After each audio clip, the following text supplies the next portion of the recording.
When it started, it was simple, just a lawsuit for damages. But before it was over, it was far from simple, and the damages were murder. All because of a red-headed woman, a ghostwriter with ambition, and a match that burned with a bright green flame. From the pen of Raymond Chandler, outstanding author of crime fiction, comes his most famous character as CBS presents The Adventures of Philip Marlowe.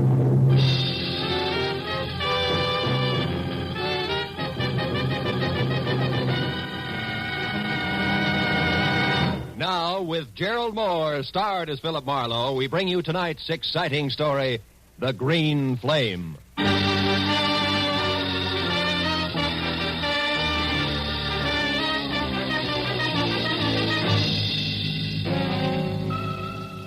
It had been the kind of early start, late finish crowded in between day that had made breakfast coffee, lunch a ham sandwich on the run, and dinner nothing.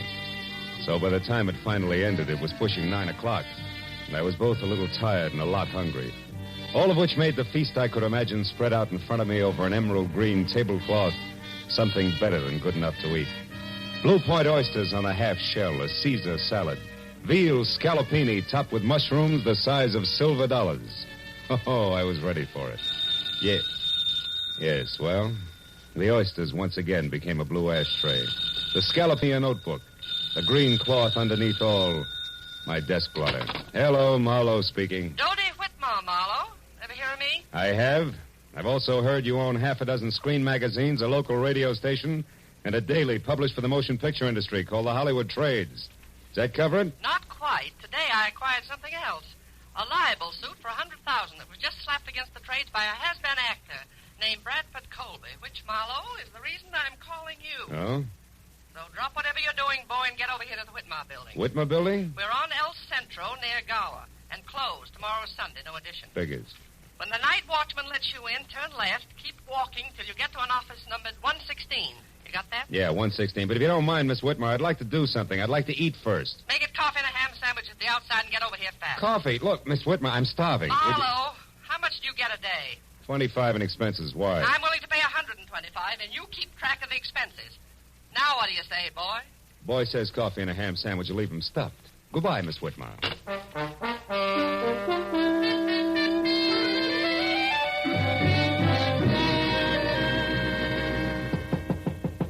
Come in, Marlowe.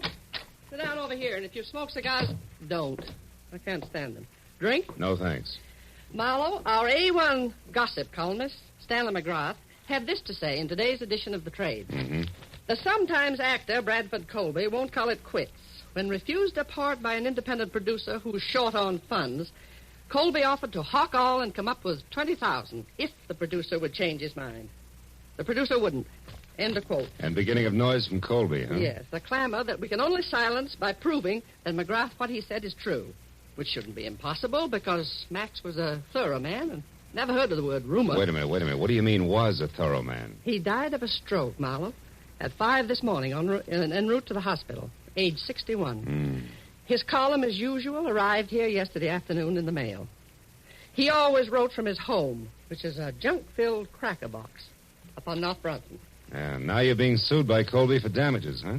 The late Mr. McGrath isn't around to prove what he said is true. You catch. And being very unpopular with producers myself these past 30 years, Marlowe, I've no chance of any help from the one who actually turned Colby down for that part, whoever he is. All of which makes my job what? Precisely this. Find Mac's source of information.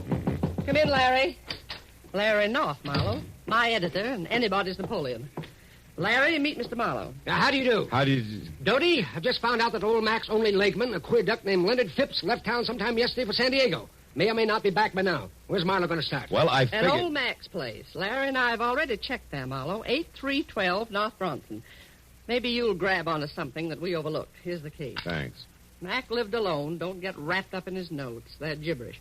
And remember, my lawyers are sure that we lose this case if we can't prove what Mac said was the truth. Well, yeah, Call as soon as you get a lead, and if I'm out, Larry will be in his office next door.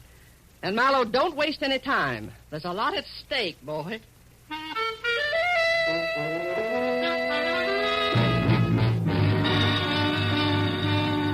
What Dodie Whitmer had labeled a cracker box turned out to be a 5-room, slightly beat-down, almost square house set back some 50 carelessly landscaped feet. from a high stucco wall that said the late Mr. McGrath had lived alone and liked it. And when I entered and went to his study where I turned on a desk lamp, I saw what my client had meant by junk. There were the odds and ends that a man collects in a lifetime. On his desk, a tarnished loving cup for excellence in reporting, dated 1927. Beyond that, on the mantel, an autographed picture of Teddy Roosevelt, and next to it, a paperweight from Niagara Falls. And then an item I hadn't expected.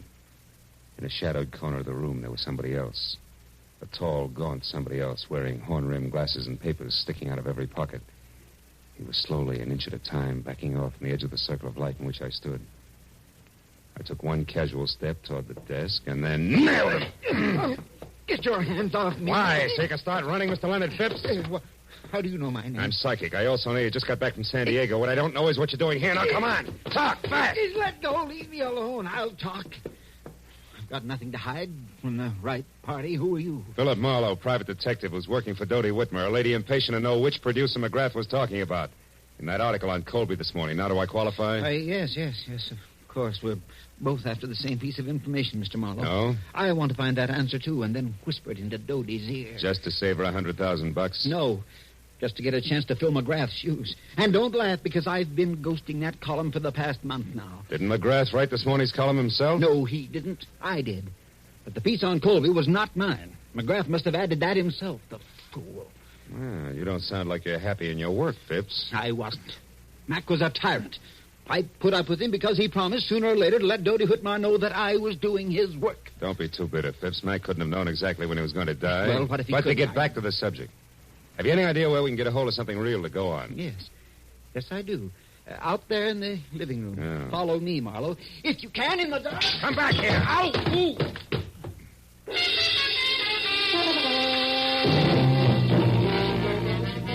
By the time I got to my feet, Phipps was gone. I found another lamp in the dark, turned it on, and started for the telephone. But then I stopped. In the center of the floor, where it must have fallen when the leg man made his wild break, was a wrinkled piece of paper. When I picked it up and turned it over, I was suddenly glad that Mr. Phipps had gotten away because, in his hurry to leave, he had dropped his checkoff list for Operation Bradford Colby. There were a half a dozen producers crossed off above the notation Mac's Place, but below that, and not yet discounted, was a name I'd never heard before, Sherry Sheldon. At that, I called Dodie Whitmer, gave her a quick rundown on what had happened with Phipps, and then tossed the name Sherry Sheldon in. She talked it over with Larry North before she answered. But when she did, I knew that finally we were all getting someplace. Marlowe, this is good. Larry tells me that Sherry Sheldon is the ex-Mrs. Bradford Colby. Oh? And better than that, a redhead with temperament to match. That kind'll talk. Mm-hmm. Any idea where this item lives? Yes, a bungalow on Cherimoya, 5800. 5800, huh? Larry says it's a quiet, dead-end street, but not to let that throw you. Because from what he's heard about the lady herself, she's very much alive. So play it smart, boy. You're probably in the big time now. Good luck.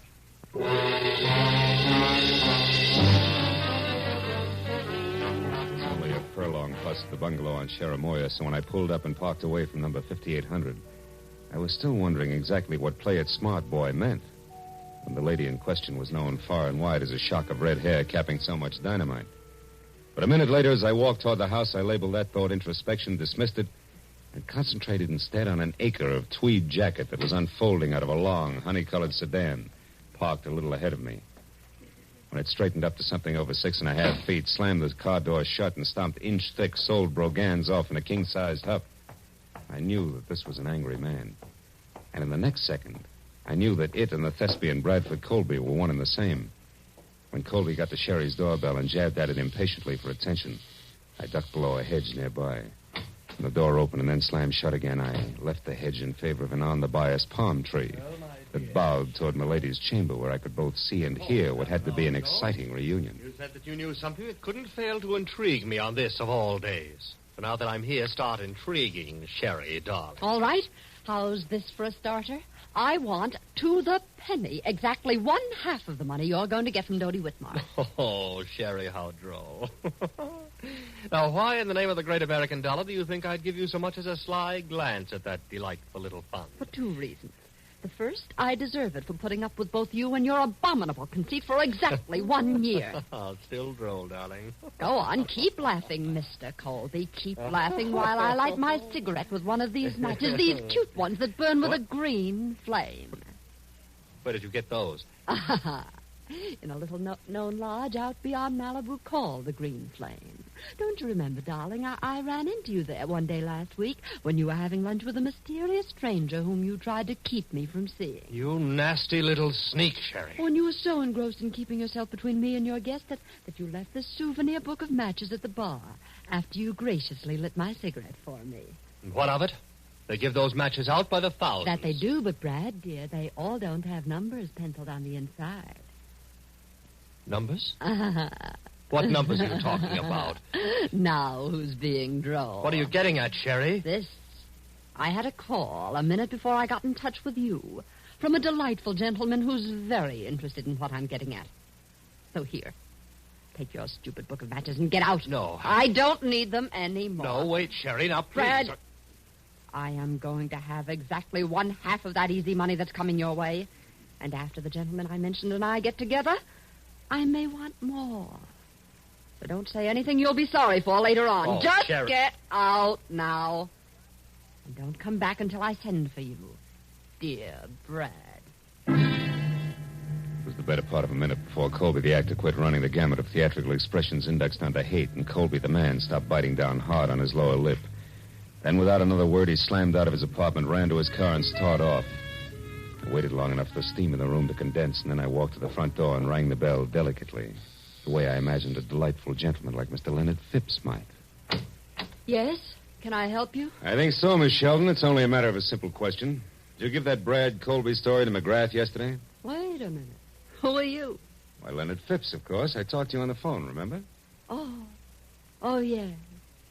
It was only half an hour ago, Mr. Phipps, and yet in those 30 minutes, it's surprising how your voice has gone from tenor right down to bass. Good night, sir. Not so fast, baby. It's out on my shoe shine. All right. Come in. I'll tell you what you want to know. I did give that story to McGrath. I did it for revenge. I hate Colby. Uh-huh. And when your revenge boomeranged and the ex came out 100,000 ahead of you, you decided to cut back in. Is that it? Yeah, Wait a minute. You've been listening. How else would you know all this about Brad and me? Same way I know you're a liar about giving McGrath that story. Your in, honey, is strictly something different, like a book of matches that burn with a green flame, an accidental meeting at the lodge of the same name. Let's take it from there. Huh? Yes, why don't you? Right outside, where both you and it belong. Good night, mister. Marlowe, Philip Marlowe, Sherry. But tell me, why the hurry? Anxious to powder your nose before Mr. Phipps arrives? Frankly, Philip, I'm anxious to do just about anything that doesn't involve talking to... What is this? Somebody's hit. Come on. He's over there near the curb. The car didn't stop, Marlowe. No, and that scream sounded pretty bad. Oh, he's dead, isn't he, Marlowe? Yeah. That can mean only one thing to you, baby. To me? Why, who is it? Your late date, Sherry. One Mr. Leonard Phipps.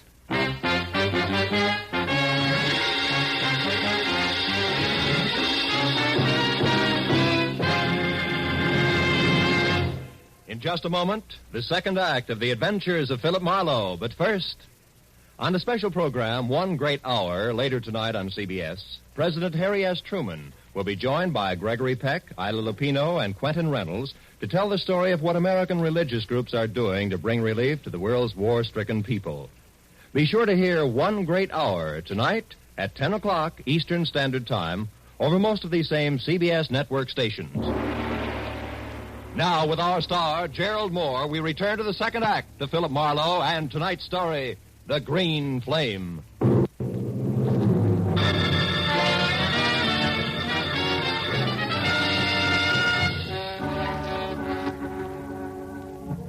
As the red-haired, sophisticated eyes stared down at what seconds ago had been Leonard Phipps, the sound of the powerful car that had slammed the life out of him whirred into silence far down the street. All that was left of Stanley McGrath's overambitious leg man was a twisted, broken scarecrow, sprawled over the curb and half up on the sidewalk. It wasn't pretty. And the sight of it cracked Sherry's self-assurance like a rock through a window pane. When she stopped pressing the knuckles of one hand against her mouth and looked at me, she was scared. Clear through. Marlowe, this horrible thing, it was an accident, wasn't it? Oh, sure. About as accidental as if they'd use a sledgehammer on him. Oh, yes. You only wish it was an accident because you're next in line and you know it. Remember, he was on his way to see you when this happened to him. I don't know what you mean. I mean, it's a high-priced game, baby, and they're playing for keeps. So you better level with me and fast. What's so important about those green matches? I don't know. You're a liar. You're going to wind up looking like Phipps here before the sun comes up. No, And tell me the truth, you little fool. Come on. I am, I swear.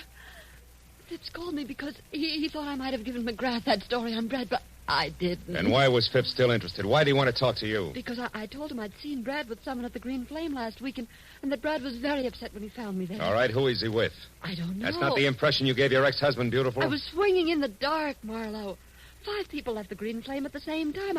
I couldn't tell which one had been with Brad, but I'd know them if I saw them again, and Phipps thought that together we could figure out who it was. Go on. What about the numbers in that book of green matches? What were they? 811. 811? Yes. What does that fit, a hotel room? Well, I don't know that either. You mean it was just another swing in the dark? Yes, but it connected, Marlowe. It scared him when I mentioned it, so it must be important. Yeah? Take another look at Phipps, baby. See how important it is. Now try again, real hard. Remember what 811 means. Marlowe, I just don't know. Please believe me. Maybe you're just thick. Maybe you got too much nerve, but I'll tell you one thing, Sherry. I wouldn't be in your spot for 10 times $100,000 because I don't think you're going to live until morning. Oh, I didn't think that Brad would go this far. What I've told you is the truth. Wait a minute. Shut up. Somebody's coming. It might be Bradford. Now you get out of here. Well, I don't have my car. Take mine, that coupe. Here are the keys. Go down to the office of the Hollywood Trades. He won't show his face around there. Find Larry North or Doty. Well, all right, but what about you? Go on, will you? Beat it. I stepped into the shadows of the trees that bordered the walk and waited.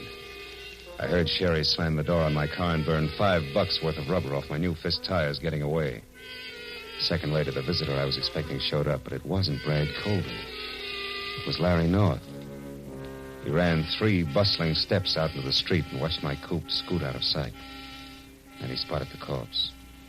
His mouth fell open and he tiptoed slowly toward it like he was afraid he might wake it up. When I moved out into the light, he saw me and turned. Marlowe! Do you know about this? Who is it? It's Leonard Phipps. Phipps? McGrath's leg man? Yeah. Driver didn't so much as look back. What a stinking break.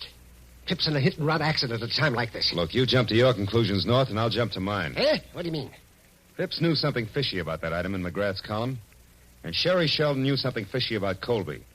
So from where I stand, Colby couldn't afford to let them get together. No accident? That's a daring observation, Marlowe. For $100,000, I know plenty of guys who do a thing like this every day in the week. You can buy a lot of distance with that kind of money. Hey, you're right, of course. What exactly does the Sheldon girl know? Did you find out? Only partly. Bradford's mixed up with someone else on this deal. Sherry doesn't know who, but if we can get the other tie-in, she'll be able to identify that person on sight. Yeah. Well, did she have anything else? Number 811 in a book of matches. Mean anything? 811? No. Hey, come on, North. Quit staring at him. You're making yourself sick. Let's get out of here. Yes, all right. Well, I guess I'd better. Bradford Colby must be out of his mind. Maybe. I'll let you know. I'm going to drop in on him now before the cops do and check my theory over with him. Where does he live? Yeah, on Wilcox, a villa in the Midcliff Gardens. Marlowe, I'm going in and talk to Sherry. Maybe I can find out who Colby's working with. She's not here. I sent her down to the paper in my car to stay with you or Doty until things cool off. Yes, but Doty isn't there. She went out for some reason right after you called. There's no one there now but the night watchman. Oh, great. Now, look. Drop me off at Colby's place, and you get down there and find Sherry. She's worth $100,000 to Doty Whitmer, but only if she lives. Now, let's go. While the natty little Napoleon in an elevator scurried off to fetch his car, I ran inside. Put a fast call through to the police and submitted the shortest report on record of a hit-and-run death. By the time I got back, North was waiting at the curb with the door open. I piled in beside him, and 10 minutes later we glided to a stealthy stop on Wilcox at the ivy-covered archway over the Midcliff Garden gate. Neat slices of amber light poured through a big Venetian blind on the window of a villa at the rear of the court. This North identified as Colby's. And in the same breath reminded me that the actor was a strapping 6'6" and a desperate man. He urged me to be careful, and I urged him to hurry, and as he left, I walked toward the big window and saw Bradford inside, slumped deep in the lap of a suede easy chair, doing a solo with a bottle of Paul Masson champagne, and looking about as desperate as a sleepy St. Bernard. I walked around to the front door, decided to try the shock treatment to blast him out of his blasé attitude. Yes, what do you want? Get inside. Go on, move. What is it? Take your hands off me. You might have gotten away with that swept-up suit for damages, Colby, but you're not going to get away with murder. You killed Leonard Phipps, didn't you? What are you raving about? Who's Leonard Phipps and who are you? Name's Marlowe, and I'll tell you something, Colby. The only reason I'm not busy knocking your head off at this minute is because I want to hear the whole story right from the top. Now, first, who wrote that item in McGrath's column for Are you mad? McGrath wrote it himself, the venomous little creature. He and Dodie Whitmer used that to damage my reputation, and now they're going to pay for it. Oh, stop it. You knocked your reputation into a cock's head every time you step in front of a camera. Well, Your damage suit's a phony, and you know it. Now, where's that book of matches with the famous 811 inside? 811? Mm-hmm. Oh, yes. Those that burn with a green flame. You've been talking with my imaginative ex-wife, I see. She's burning with quite a green flame herself, isn't she? How that woman hates to see me get ahead. Never mind. Where is it? If you'll allow me, Marlowe, I'll just answer this. Bradford Colby speaking. I see. Yes, I heard. That's right. Well, I'll do my best, darling. At least 10. Goodbye, Helen. Just an old friend, Marlowe. You can let your eyebrow down again. Helen, huh? You know, you always were a lousy actor. I'm getting a little sick of you, Colby. And I've got a hunch I'm due for quite a stall, so start talking, huh? Where's that book of matches? Easy, Marlowe. Take it easy. Here it is. Come on, let's see it. Of course. Here, take a good look. Oh! What a character. Up to your chin in trouble and you make waves. Lousy snoop. Oh! That does it. Tough guy. You're not leaving, Marlowe. You're staying right here. And just to make sure... Oh, you don't, Colby? Oh! You sucker. Should have loosened your corset. I waded through the chunks of glazed ceramics that Colby had smashed on my head and worked hard to hold back the wave of darkness that kept rising up under me until I made it to the kitchen, where I splashed a few quarts of cold water on my face. And then I went back. Colby was still holding down the hooked rug he landed on, and the book of matches that had started the argument was on the floor beside him. I picked it up and opened it. The number was there, inside, written in blue wax pencil. But I thought I'd made a mistake. Until I realized that maybe Sherry Sheldon had made the mistake. When that idea hit me, it brought another one along, and I remembered that Colby had received orders by phone to delay me. Oh, my... Then I knew I'd better hang onto my head and move, but fast. I rolled him over and found the keys to his car. And was halfway out the door when he came to. Stop. Come back. You can't leave here. It's my exit, not yours, ham-bone. Good night.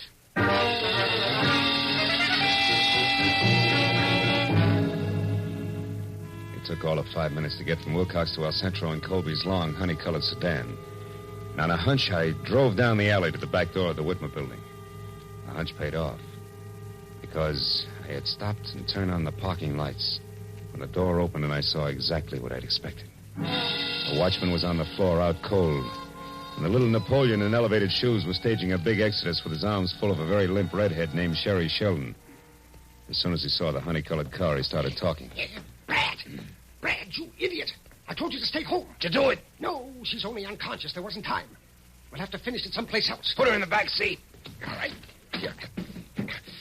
Now, let's get out. Marlowe. Don't move, little man. I'm too tired for any more trouble. I'll shoot first. So you're the boy on the inside with all the brains, huh? You cooked this whole thing up with Colby. He gets libeled and sues Dodie Whitmer for damages, and then you two split the settlement between you. Correct me if I'm wrong, North. You got your chance when McGrath died after turning in his copy. All you had to do was write that one libelous item, include it in McGrath's column, and nobody could ever explain where the story had come from. That stupid fool, Bradford. I could never trust him to do anything right. Is that why you killed Phipps? Yes. And if Brad Colby had held on to you for another 5 minutes, I would have had time to get out of here. Yes, and so would I. Sherry, are you all right? No, not yet. Hey! Oh. Where he and Brad are going, Marlowe, I'd never get another chance to even the score. Oh, baby. You handle a spiked heel like Babe Ruth handled a bat. He's out. Yeah, but Phil, you should see what he hit me with. Oh, brother. Come on, beautiful. It's time to turn out the lights, get in touch with Dodie, and call the law. Let's go.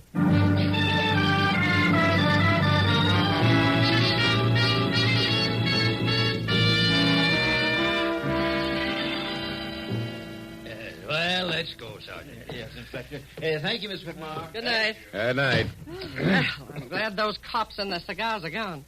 Here, kids, help yourselves. You both look like you need it. This you can say again. And how I need it. Marlowe, you could have slid me through the hole in a lifesaver when you said my own editor, Larry North, was it. Yeah, it gave me a jolt, too, Dodie. Yeah, and me. The hard way. But, Phil, I am sorry about that mistake I made. I could have saved us some trouble.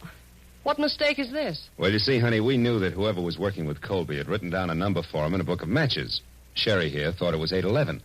But when I saw it, it was upside down from that, so it came out 118. 118? Mm-hmm. Why, that's Larry's office number and phone extension. Check. Yours is 116, and his was right next door. I remembered. So 118 was it. That, coupled with the fact that it was written in blue pencil, which is standard equipment for all editors, gave me the tip. Honest now, Phil. Did you figure that out, or was it luck? Well, it's a trade secret. Hey, you know something? I missed dinner tonight. You know I'm starving? Well, I know a wonderful place. Uh-huh. They have matches like this, see? It burns with a green flame. Will you join us, Dodie? Yes, we would love to have you. You'd rather have whooping cough. Go on, you. Get out of here and good night. Good night, Dodie. Oh, and it will be from here on in. I guarantee it.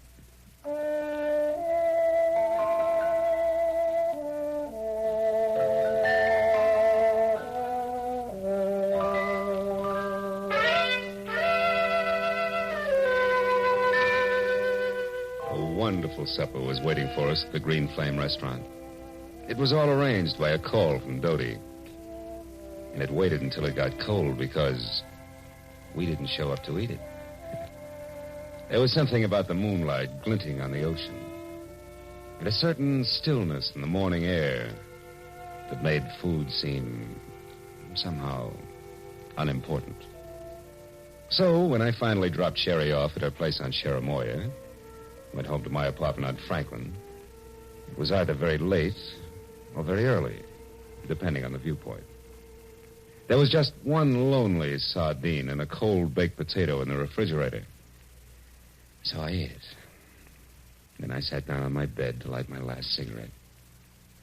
But I wasn't disappointed when the match flared into an ordinary yellow flame.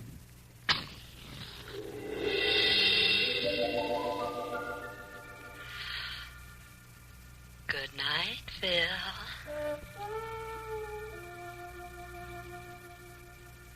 Happy Marlowe.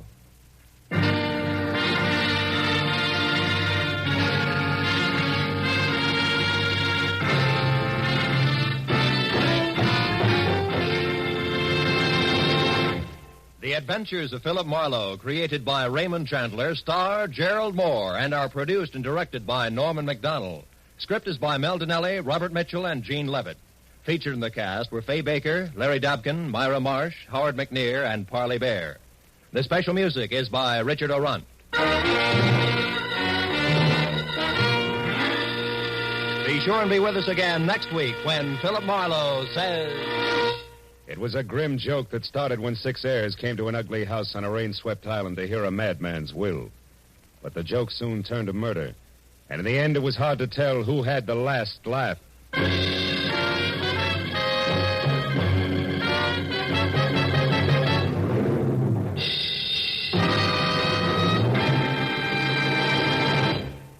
Tomorrow night, Helen Hayes stars in the famous comedy The Farmer Takes a Wife on CBS's Electric Theater. And Eve Arden stars as America's favorite schoolmistress, our Miss Brooks. You'll delight in the expert comedy of these two great feminine stars when the Electric Theater and our Miss Brooks come your way tomorrow night over most of these same CBS network stations. This is Roy Rowan speaking. Now, stay tuned for Gangbusters, which follows immediately over most of these same stations.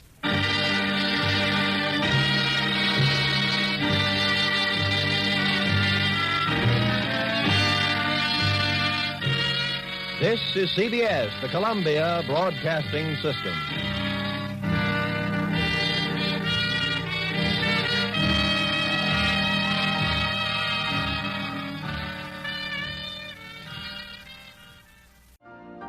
You've been listening to the OTR Gold Network. Find more classic radio at otrgold.com.